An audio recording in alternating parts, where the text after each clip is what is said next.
రెటికా task force మాజీ DCP Radhakishan రావుపై మరో case నమోదు చేశారు జూబ్లీ హిల్స్ పోలీసులు. తనను కిడ్నాప్ చేసి 50 లక్షలు తీసుకున్నారని పోలీసులను ఆశ్రయించాడు బాధితుడు. రాధాకిషన్ రావుతో పాటు ఎస్ఐ మల్లికార్జున్తో సహా పలువురిపై కేసు నమోదు చేశారు పోలీసులు.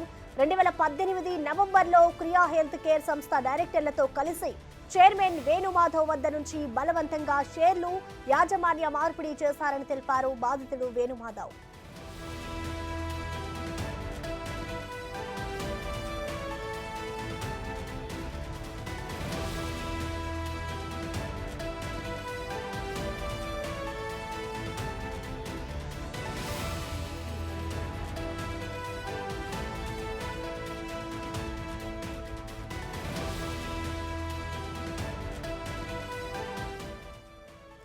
టాస్క్ ఫోర్స్ మాజీ డీసీపీ రాధాకిషన్ రావుపై మరో కేసు నమోదు చేశారు జూబ్లీ హిల్స్ పోలీసులు.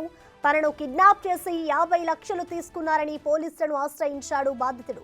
దీనికి సంబంధించిన కంప్లీట్ డీటెయిల్స్ మా ప్రతినిధి రానాని అడిగి తెలుసుకుందాం. రానా, చెప్పండి, మాజీ డీసీపీ రాధాకిషన్ రావుపై మరో కేసు నమోదైనట్లుగా తెలుస్తోంది. అసలు ఈ కేసుకి సంబంధించిన డీటెయిల్స్ ఏంటి రానా? ఎస్ఐ మల్లికార్జున్తో సహా పలువురు పైన ఇప్పటికే కేసులు నమోదైన నేపథ్యంలో పలువురు కియా హెల్త్ కేర్ సంస్థ డైరెక్టర్తో కలిసి ఈ చైర్మన్ వేణుమాధవ్ చెన్నుపాటి వద్ద బలవంతంగా షేర్లు యాజమాన్య మార్పిడి చేశారంటే కూడా వారు ఇవాళ కంప్లైంట్ ఇచ్చారు. దాంతోపాటు 2018 నవంబర్లో సంస్థ చైర్మన్ ను టాస్క్ ఫోర్స్ ఆఫీస్ తీసుకెళ్లి మరి ఈ పత్రాలపై సంతకాలు చేసి చాలా బలవంతం పెట్టారంటూ కూడా వారు కంప్లైంట్ ఇచ్చినటువంటి నేపథ్యం కాబట్టి దాంతోపాటు ఈ తాజాగా రాధాకిషన్ రావు అరెస్ట్ అయిన తర్వాత జూబ్లీహిల్స్ పోలీసులకు ఒక్కొక్కరు బాధితులు వస్తున్నారు. దాని రకాన్ని ఇప్పటికే సందర్ శ్రీధర్రావు కూడా ఆయన పైన కేసు పెట్టారు. చిక్కోటి ప్రవీణ్ ఆయన పైన ఫిర్యాదు చేశారు. తర్వాత రఘునందన్ రావు ఆయన మీద ఫిర్యాదు చేశారు. ఇప్పుడు తాజాగా ఈ యొక్క ఎవరైతే వేణుమాధవ్ చెన్నుపాటి ఈయన ఫిర్యాదు చేసినటువంటి నేపథ్యం కాబట్టి ఈయన ఫిర్యాదు చేసినటువంటి ఆధారం చేసుకుని ఇప్పటికే ఆయన పైన కేసు కూడా నమోదు చేయడం జరిగింది. దాదాపు IPS 386 ఒకటి, 365, 341 అలాగే 120B రెడ్ విత్ 24 సెక్షన్ల కింద ఆయన కేసు నమోదు చేసినటువంటి నేపథ్యం కాబట్టి దీనిపైన పూర్తి స్థాయిలో కూడా మేము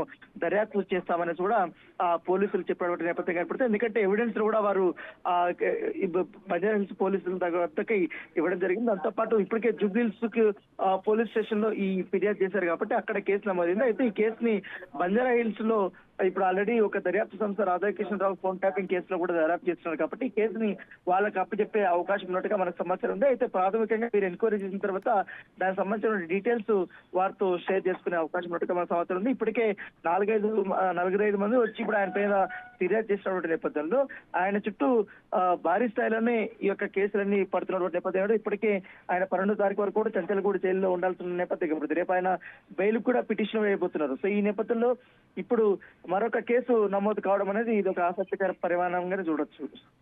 రైట్, థ్యాంక్ యూ రానా.